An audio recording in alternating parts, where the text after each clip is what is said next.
A paz do Senhor, amados, tudo bem? Quantos aqui estão dispostos a ouvir a voz de Deus? Se você veio ouvir o pastor, infelizmente, o pastor não tem nada dele mesmo para poder oferecer, mas eu creio que o Espírito Santo pode usar a boca de um homem, eu creio que o Espírito Santo pode usar hoje a minha vida para trazer uma palavra que vem de encontro com a sua necessidade, não aquilo que você quer ouvir. Obrigado, meu querido.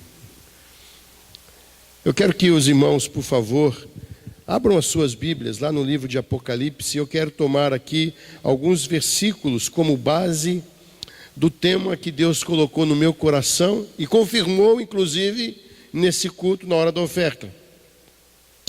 Que o pastor aqui leu que olhos não viram, nem ouvidos ouviram o que Deus tem preparado. Em Apocalipse capítulo 21,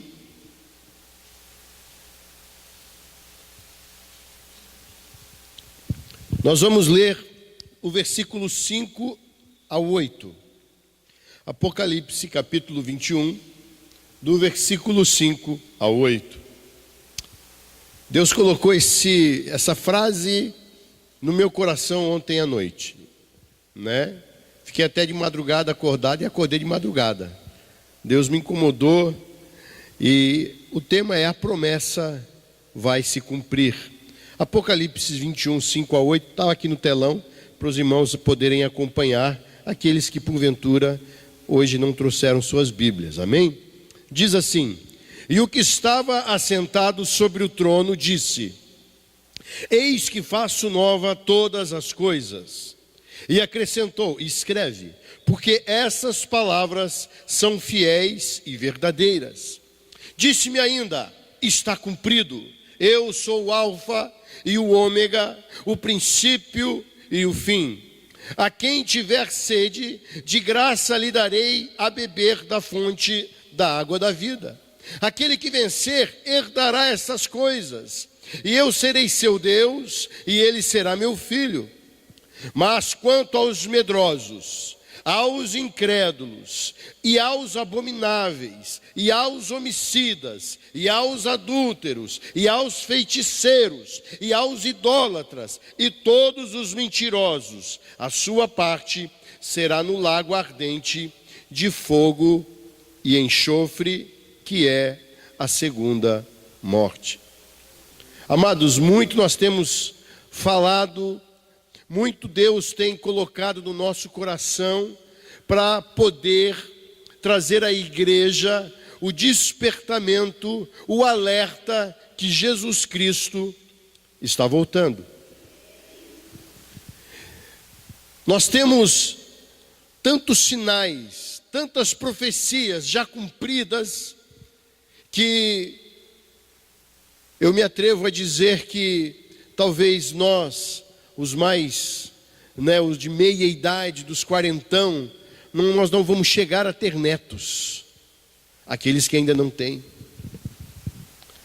Porque é tão iminente a volta de Cristo. Eu não sei se vocês, como igreja, como povo de Deus, que tem intimidade com o Senhor e com a palavra dEle, têm percebido como as coisas andam invertidas, como os valores estão sendo corrompidos. E interessante que nesse capítulo 21, fala de quem não vai herdar o reino dos céus. E isso é um problema muito sério. Apocalipse é um livro muito difícil de ser pregado. É um livro muito cheio de simbolismos, de metáforas. Mas nesse texto no qual o Senhor colocou no meu coração para trazer hoje para essa igreja, esse texto é muito claro. Esse texto não é um texto metafórico, esse texto não é um texto ilustrativo, esse texto é uma verdade que está para acontecer na vida da igreja. independente se o teólogo diz que é amilenista, é pré-milenista, não importa se ele é tribulacionista ou pré-tribulacionista ou pós, não importa. O que importa é que essa palavra que está aqui, ela está nos dizendo e nos alertando que o dia do Senhor, a promessa vai se cumprir. Está chegando o grande dia. O pastor aqui, ontem ele relatou que em 1945 ou 2, em 1942, Oswaldo Aranha, ele propôs uma lei lá nas Nações Unidas, na ONU, para devolver um Estado a Israel. Nós vemos lá em Isaías que Deus dispersou, tem uma profecia que o povo ia se dispersar pelo mundo todo. Sabe, quando Israel volta, essa lei de dar novamente um Estado ao povo de Israel, Israel volta para a sua terra, Israel. Já haviam tanques, porque ali ficou um bom tempo uma guarnição das Nações Unidas para proteger a volta daqueles que a terra pertencia de fato. E já os vizinhos, aqueles que eram contra o retorno de Israel, já tinham inclusive escolhido os terrenos. Assim que a força da ONU saísse de Israel, eles invadiriam Israel, matariam aqueles que estavam retornando àquela terra e dominariam aquela terra. Só que a promessa se cumpriu. Algo incrível aconteceu. O minúsculo exército de Israel que volta para sua terra, assim que as Nações Unidas retira as suas tropas de Israel, os vizinhos, aqueles que se levantaram contra o povo escolhido de Deus, se levanta contra um vermezinho, um exércitozinho pequenininho, que os põe para correr. Aí começa, Israel, irmãos, representa a figueira. A figueira começa a florescer. Isso é só uma das profecias que nós temos biblicamente falando que se cumpriu em relação à volta de Cristo Jesus. Quando a figueira, nossos olhos, irmãos, têm que estar em Israel, o relógio de Deus. Se você ouvir alguém marcando data e hora da volta de Jesus, não acredite nisso, que isso é uma besteira. Ninguém sabe a hora, ninguém sabe o dia. Mas Israel tem sido o relógio de Deus para o povo dele. Deus tem determinado já a sua volta. E nós precisamos estar com os nossos olhos firmes ao autor e consumador da nossa fé. E alguém pode pensar sentado hoje, nesse domingo de manhã, aí nesse banco, o pastor está querendo assustar a gente. Se você pensa assim, irmãos, reveja os seus valores. Porque para mim e para você, a volta de Jesus Cristo é a alegria. Nós, os remidos do Senhor, subiremos com Ele reinaremos. A promessa vai se cumprir, o poder extraordinário de Deus vai acontecer, como já acontece nos dias de hoje, mas nessa promessa ele vai acontecer. Lá em 1 Coríntios, se podem colocar aqui por favor, 1 Coríntios capítulo 15, no versículo 52, nós lemos: num momento, num abrir e fechar de olhos, ante a última trombeta, porque a trombeta soará e os mortos ressuscitarão incorruptíveis, e nós seremos transformados. Sabe o que vai acontecer, irmão? Vai acontecer que quando Jesus vier para buscar a sua noiva, aqueles que estão em comunhão com o corpo de Cristo e que estão vivendo em santidade, esses não verão a morte. Mas vai acontecer aqui algo que o cinema não consegue reproduzir. Eu assisti muitos anos atrás, eu ainda era um adolescente, um filme que chamava-se Poltergeist. Mas o poltergeist de Deus é diferente daquele do cinema. Nós que estamos vivos seremos transformados em um corpo incorruptível. Sabe que o Jesus que antes de ser crucificado era um e depois de ressuscitado era outro, ele era um corpo glorificado. Esse corpo, eu e você iremos recebê-lo. E junto conosco ressuscitarão aqueles nossos entes queridos que morreram no Senhor, ressuscitarão conosco, nos encontraremos nas nuvens, e isso é num piscar de olhos. Irmãos, muitas vezes nós começamos a querer medir o poder de Deus, mas o poder de Deus, ele é infinitamente mais daquilo que eu e você pensamos. Sabe aquele milagre? Porque hoje em dia é muito fácil nós entrarmos nas igrejas e as igrejas estão à procura de milagres. Mas o maior milagre que pode acontecer na minha vida e na sua vida e na vida daquele que está lá fora é encontrar-se e ter uma experiência verdadeira com o único que pode salvá-lo, Jesus Cristo. Aí você se pergunta, como será esse corpo?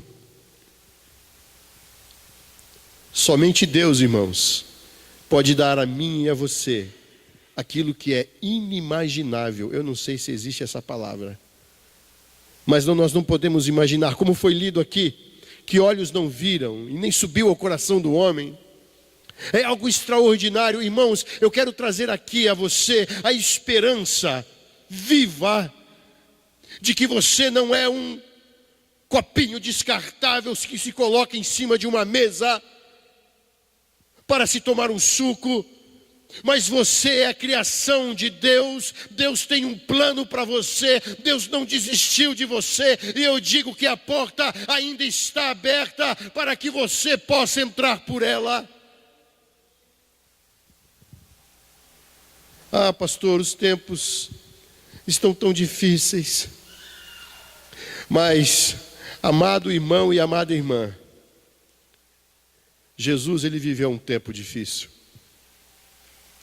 Tão difícil que ele chegou no Getsemane e ele disse: Pai, se possível, passa de mim esse cálice. E ele nos deixou o exemplo de que mesmo em meio às dificuldades, ele estaria conosco. Porque quando ele sobe aos céus, ele diz: e eis que estarei convosco todos os dias, pelos séculos dos séculos. Ele não te abandonou, ele te ama, ele te quer. Irmão, levanta essa cabeça e diga: Senhor, eu irei subir contigo. As pessoas começam a se perguntar e simplesmente a se focar no problema que vive hoje. Irmão, você é um cidadão do céu.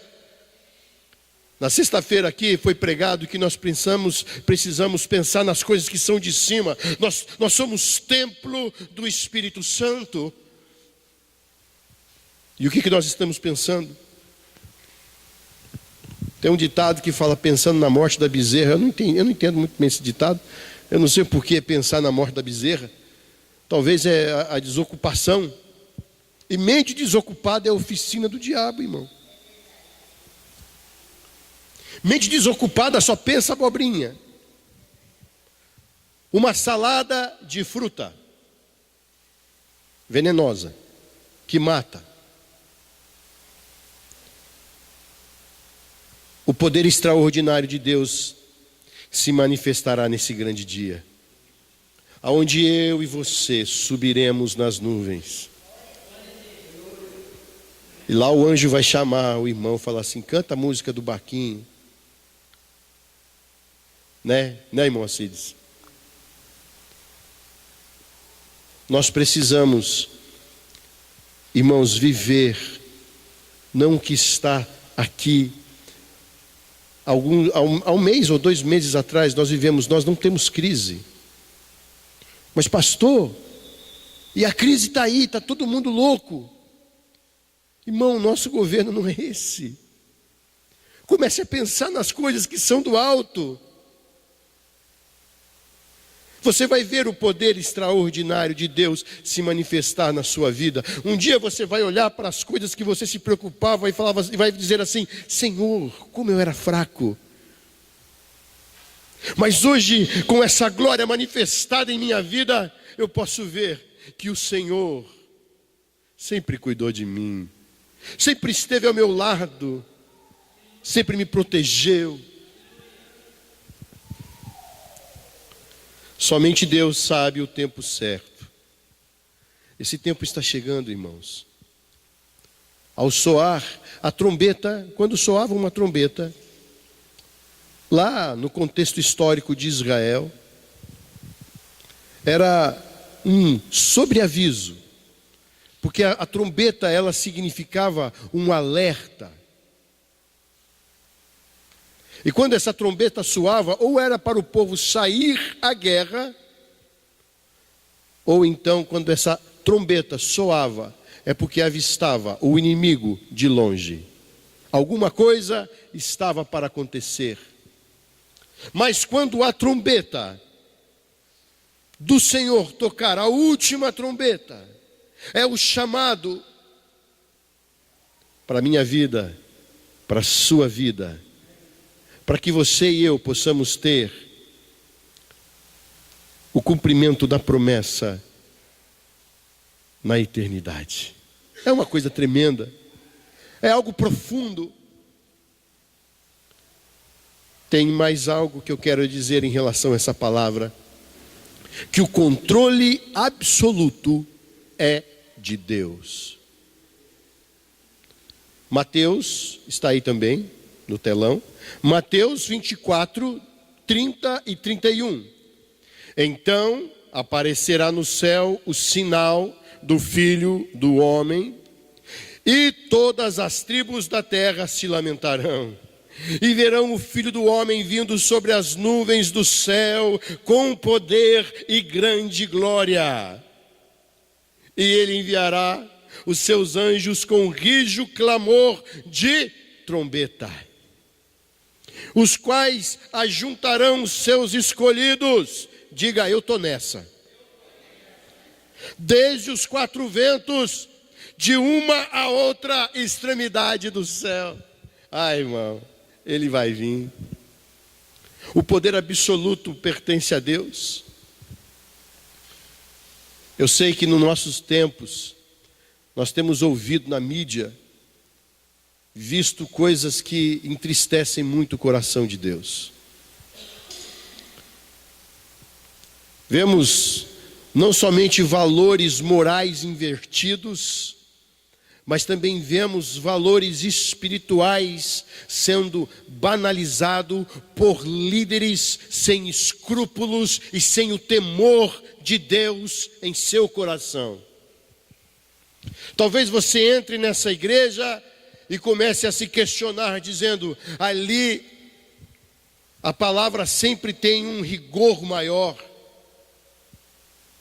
Eu não sei porque eu venho aqui, mas eu vou dizer uma coisa, e isso está na Bíblia, e são as palavras do Senhor Jesus: conhecereis a verdade, e a verdade vos libertará. Aqui, irmão, nós temos que pregar a verdade.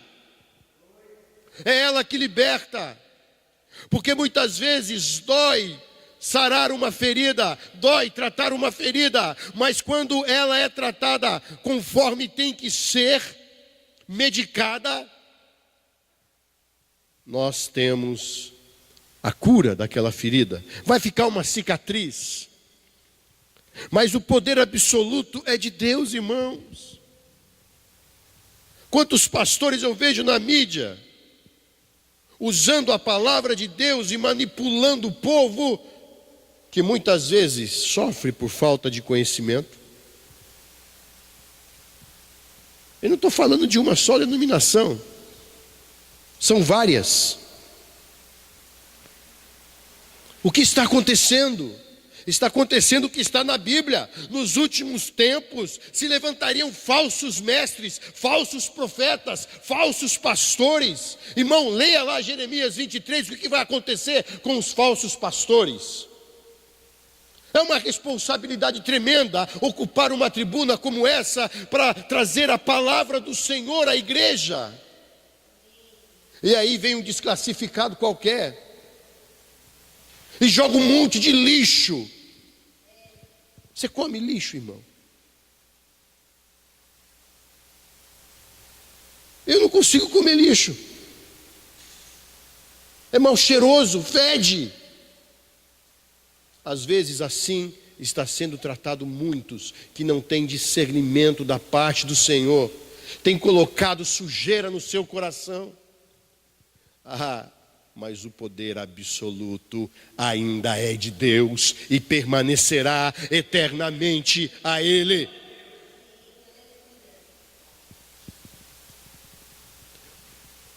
Deus reconhecerá todos os seus filhos. Ele te conhece, Ele me conhece. Ele sabe quem nós somos. Quando você chega na sua casa e você se olha no espelho, você começa a se ver o seu reflexo, você pensa que você se conhece.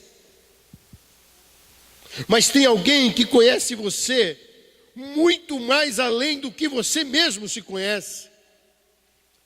Ele não é um espelho, Ele é o Criador. Ele enxerga de fora para dentro. Aí Salmo 139, sonda-me, Senhor, que me conhece, não é? A minha aluna está cantando ele. Deus conhece o seu interior. Alguém pode dizer, pastor, o pastor não sabe as provações que eu tenho passado na minha vida.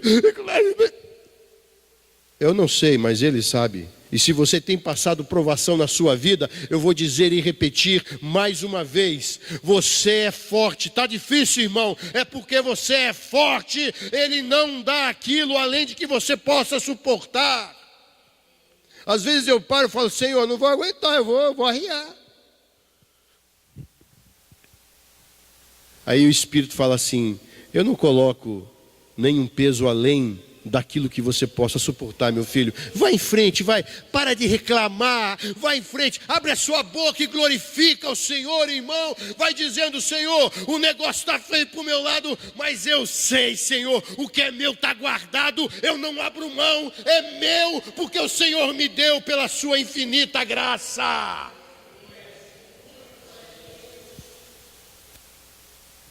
Estamos perdendo tempo, a igreja tem perdido tempo, muitos entre nós têm perdido tempo olhando somente para o caos, olhando somente para o infortúnio.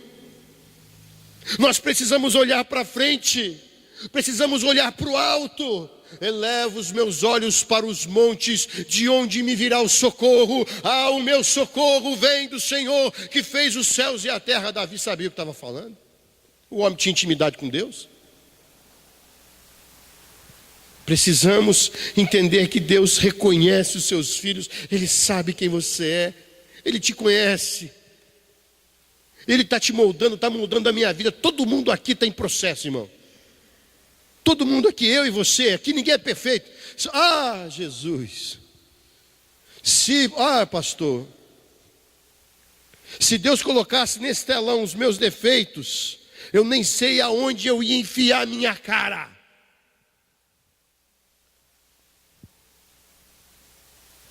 Porque tudo parece tão perfeito, né? Pastor Elber, olha lá do Japão. Homem sério. Irmãos, humano como você. Tem gente que pensa que pastor é Superman. Existem pastores que estão encaixados lá em Jeremias 23, que sobem aqui com toda a pompa. Mas Jesus fala o que eles de fato são: sepulcros caiados. Por fora boa viola, por dentro pão bolorento. Por dentro são podres. Não reconhecem o seu estado. Mas Deus conhece o coração daqueles que temem ao Senhor. Deus conhece o teu coração, amado. Talvez essa palavra, você está falando assim, está muito duro. Não, irmão. Isso aqui é a palavra de esperança. Se existe alguma coisa para ser corrigida, não perca tempo, corrija. Deus está sabendo. Tem gente que acha, eu vou esconder aquele negócio lá do pastor. De vez em quando acontece isso. Não é só aqui não, viu, irmão? Eu tenho certeza que acontece em um monte de igreja. Não fala para o pastor não, mas fica naquele... Aquele, né? Fala para um, fala para outro. Pastor, coitado, fica com cara de palhaço, né?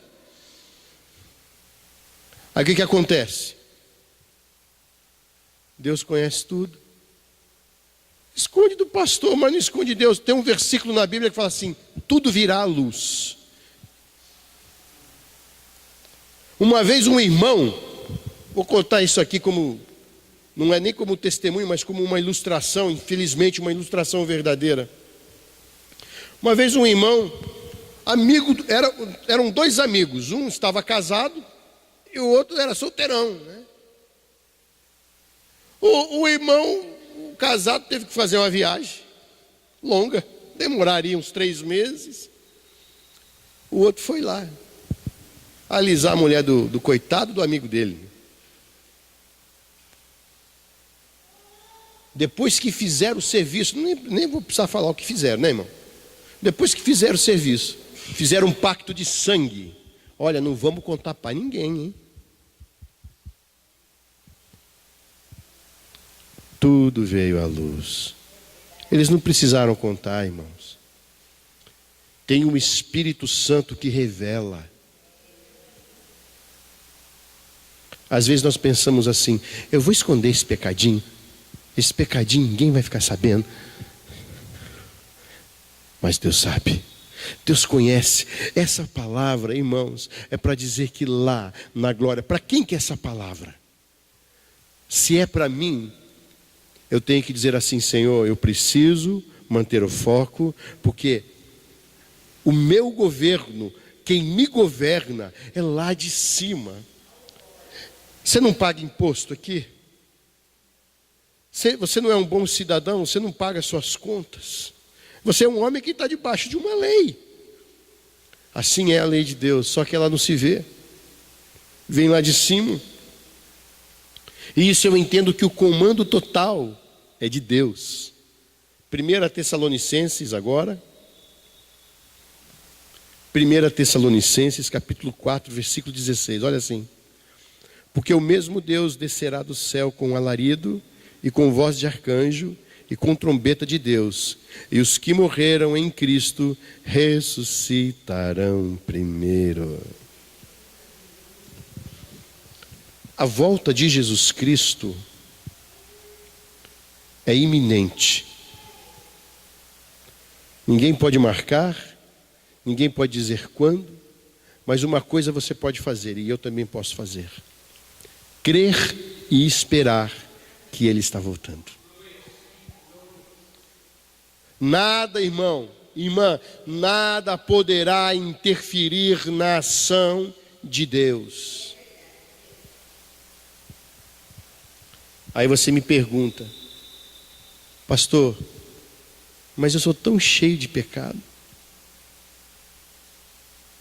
E a Bíblia fala e te dá a resposta: se confessarmos os nossos pecados, Ele é fiel e justo para nos perdoar e nos purificar de qualquer uma? É de qualquer uma? É do quê? De toda injustiça. Eu sou justo? Não, mas em Cristo estou justificado. Irmãos, temos que viver debaixo da graça do Senhor Jesus Cristo.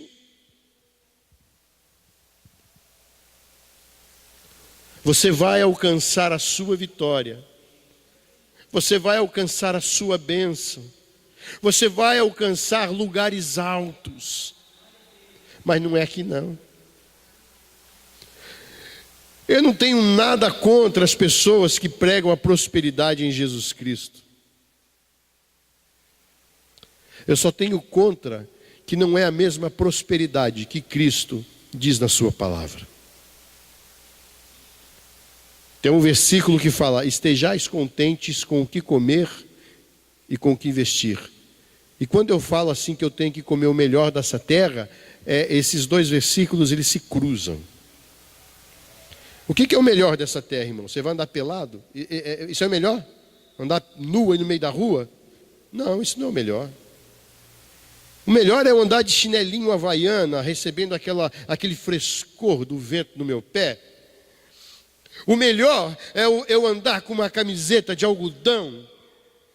O melhor é eu ter uma calça para vestir.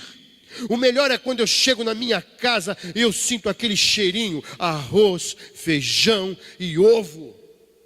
Nossa, pastor, isso é melhor. Irmão, você não sabe o que é passar fome. Eu tenho lá alguns canais lá, eu tenho uma TV a cabo, e tem uns canais lá, e tem os Médicos Sem Fronteiras. Você precisa de ver médico chorando, pastor. Eles saem de dentro do consultório e começam a chorar, porque não aguentam ver a miséria do povo. E tem gente reclamando. Tem gente reclamando, Jesus não é bom para mim não. Ele só é bom com aquele cara lá que tem uma Mercedes-Benz, um Audi. Ele só é bom para aquele cara que tem uma mansão, que tem piscina, hidromassagem. Não, se isso fosse bom. Irmãos, tem rico que é tão rico, mas tão rico, mas tão rico, você tira o dinheiro dele, ele é pobre. Porque sem o dinheiro ele não é nada. Vocês estão entendendo o que a riqueza de Deus é?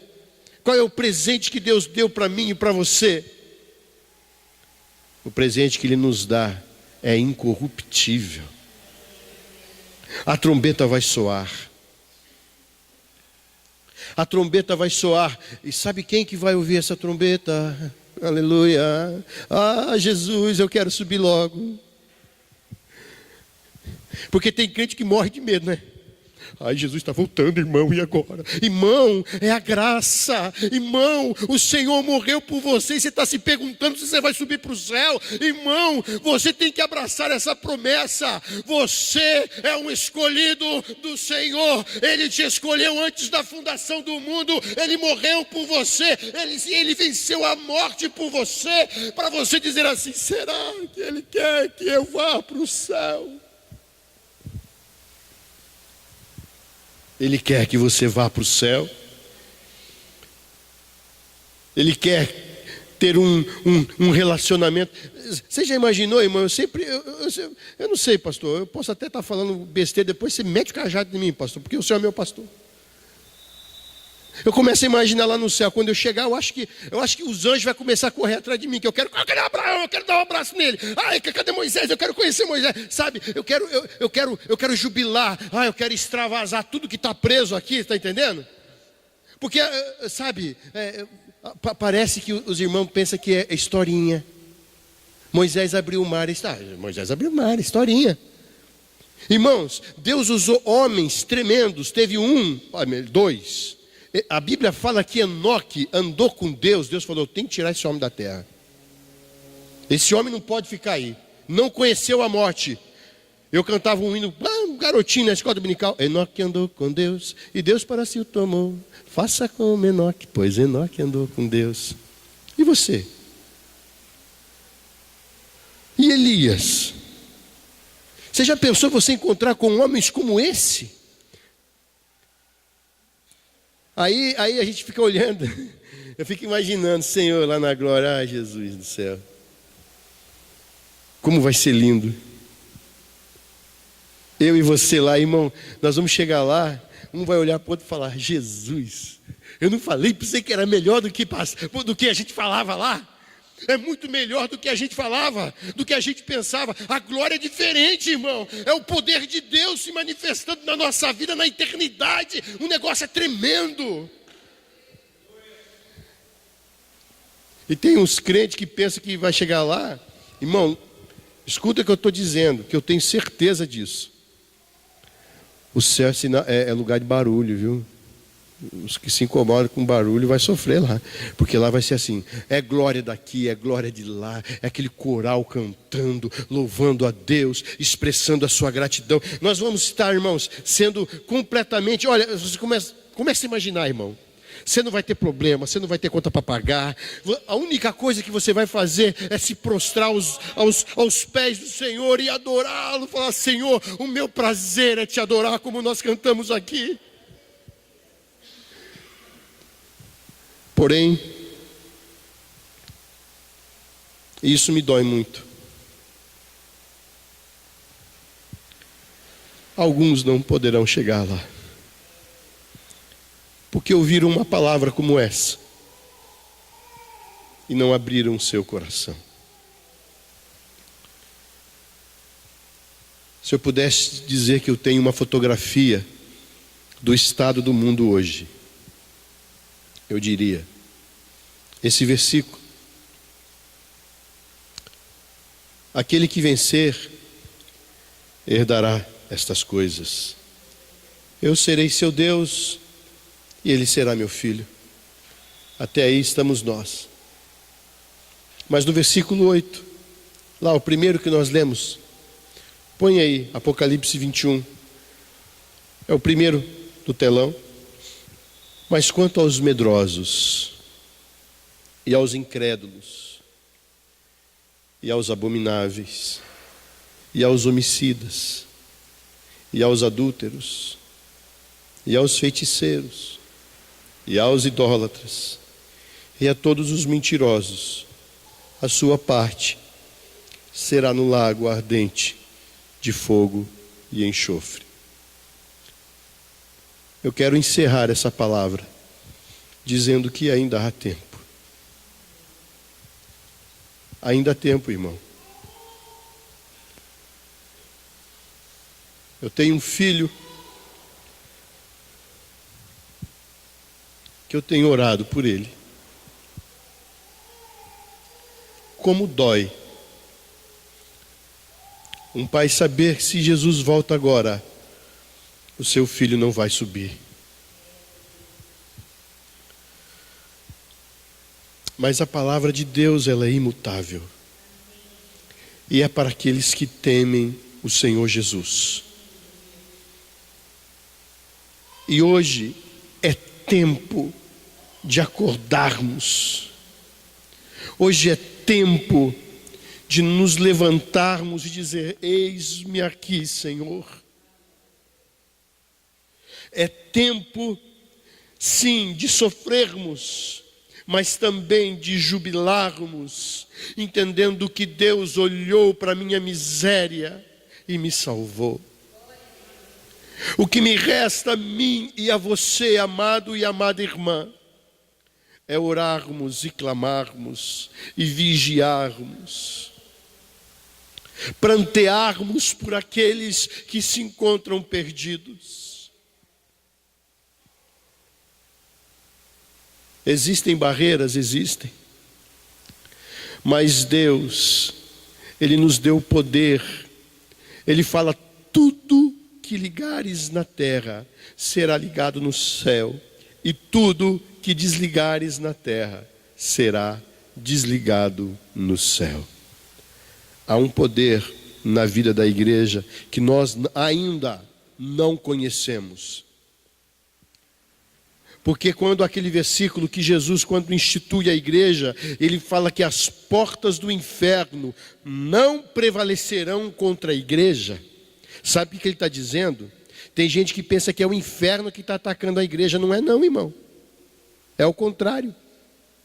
É as portas da igreja? Não, é as portas do inferno que não vão prevalecer contra a igreja do Senhor.